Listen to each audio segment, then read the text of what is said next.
Oh yes, it's the WC man here with another video. We're doing the conference championship preview 2023. I'm gonna be real with y'all. I got Saturday right, but Sunday was tragic. I'm just gonna be real with y'all. All right, so let's talk about the teams that lost before we get into the matchups. The two matchups coming up this week. This is a real early preview. Let's start with the Giants.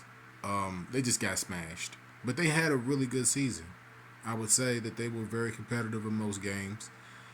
Daniel Jones was basically on the hot seat, and he turned it around. He showed that he's an NFL caliber quarterback. Saquon Barkley had somewhat of a comeback season after being hurt so much, and that defense just kind of fell apart when it really mattered. Let's look at the Buffalo Bills. I picked the Buffalo Bills to actually win the Super Bowl. I'm gonna be real with y'all. I picked them to win the Super Bowl because I felt as though they had everything that was needed: a solid running game, a dynamic passing game, and a defense that could be very tough. But for whatever reason, Cincinnati just went up in there and just stomped them out. If you're a Jaguars fan, you should be encouraged. You should be optimistic. Trevor Lawrence did turn a corner this year. That defense did stand up, as long as they probably possibly could. They won a game against the Chargers that they had no business winning, no business at all winning. But they had a fairly good season. And then the Cowboys. Can I spend a few minutes on the Cowboys? Like, it's like year after year with the Cowboys. It's just no matter how talented the Cowboys are, no matter how clear of a path the Cowboys are, when it gets to the divisional round, for whatever reason, whichever team that they're going against, right, since 94, 95, it's just they just kind of crumble. And you're taking on a rookie quarterback in the playoffs, so you can't beat them. I just don't understand. I think that Jerry, all those Cowboys fans out there, if y'all want me to be non-partial, Jerry needs to hire a GM and just take like 50 steps back, because when it really mattered, their offensive line couldn't do anything. CeeDee Lamb was the only one that could get open. Prescott looked like he was just scared every time they tried to pressure him. They just looked bad, and they looked bad down the stretch, and they let a rookie quarterback beat them in the divisional round, which is something that should never happen to somebody like Dak Prescott at this time of his career. It should just never happen to him, but it did. But let's go further. Let's go into the championship games and everything. I've already kind of told the 49ers fans what was up. All right. Now y'all probably going to see it the hard way coming up this Sunday, because y'all shouldn't have got past the Cowboys. The Cowboys are just, I don't understand.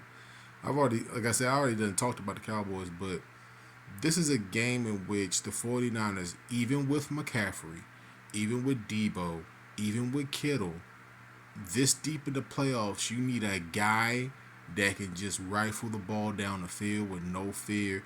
And Brock has not shown that. He has not been put in a position to like, we talk about adversity. He hasn't had to face that yet in his NFL career. And he's going to face that against Philly. I mean, it's just inevitable. You talk about the league MVP. This guy, like, Jalen Hurts should be the league MVP. All right, at home with a chance to go to the Super Bowl. I don't think that, like I said, I don't want the 49ers fans to think that I'm hating on y'all, because some of y'all are reasonable, and then other half of y'all are like the Cowboys fans, where it's like y'all delusional. So it's like I have to speak down to earth to y'all. So let me speak to y'all real quick.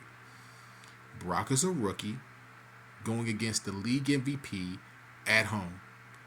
Damn near the only way that San Francisco wins this game is if Jalen Hurts just has a horrible game. Like, it took Dak Prescott 2 interceptions to lose that game. Those are 2 possessions, and the kicker. People are going to talk about Maher. It's not him. It's just the organizational thing with the Cowboys. But if y'all think y'all gonna go into Philly and beat them boys, I don't think so. I'm just saying. Just saying. And then you looking at this game right here. Like, talk about a rivalry with Joe Burrow, Pat Mahomes. I mean, we talking about prime time TV, man. Prime time TV. You know what I'm saying? But prime time Pat and Joey B. All right. Cincinnati has been here before. They beat them last year to get to the Super Bowl. Does it happen 2 years in a row? I don't think. I'm gonna tell you like this: with Pat Mahomes' injury, I think that changes the whole dynamic of the way that the game's gonna play out. Like Pat might just come out and just play like nothing happened, but he's got Kelsey, he's got the rest of those guys. But Joe Burrow, like Tony Romo and Jim Nantz mentioned this during the game, and I don't really quote announcers a lot, but they were just so right when they said this. Joey B doesn't remind me of anybody. He doesn't remind me of Marino. He doesn't remind me of Aikman. He doesn't remind me of Montana. He doesn't remind me of any of those guys. Joey B is just Joey B at this point. Like, I'm just expecting for him to be there. In the NFC with those guys, man, with Mahomes and Burrow, that's just going to be the story for the next few years. It's just going to be that until somebody like Justin Herbert wakes up and just realizes that he's one of the best quarterbacks in the league, and then he gets there. But like Joe Burrow, the performance that he put on against Buffalo, like that's nothing.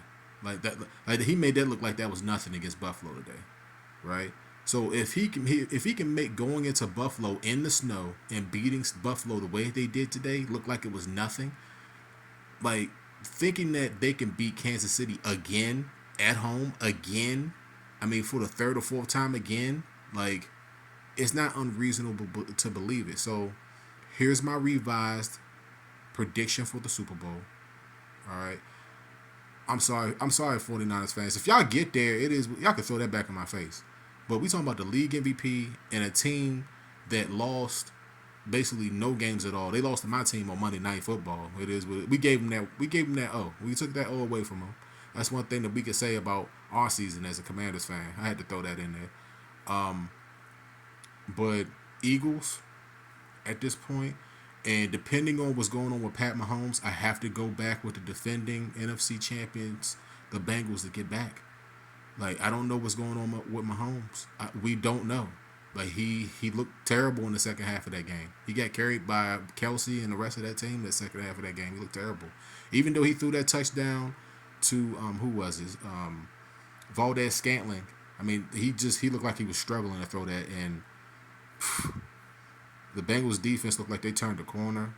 Their offense is catching up. Like the defense is catching up with their offense.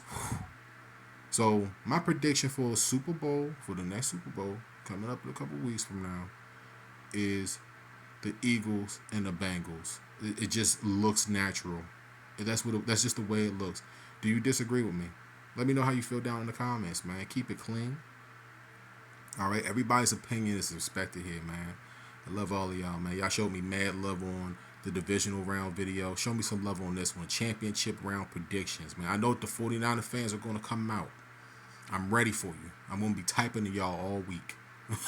All right, I'm going to type to the 49ers fans all week long. All right, Cowboys fans, I know y'all going to come up here with y'all excuses. It is what it is. And I'm not disrespecting the Chiefs fans. It's just that Mahomes, that team without Mahomes is... it does not look good for y'all. So let me know how y'all feel down below. It's a WC, man. And I'm gone.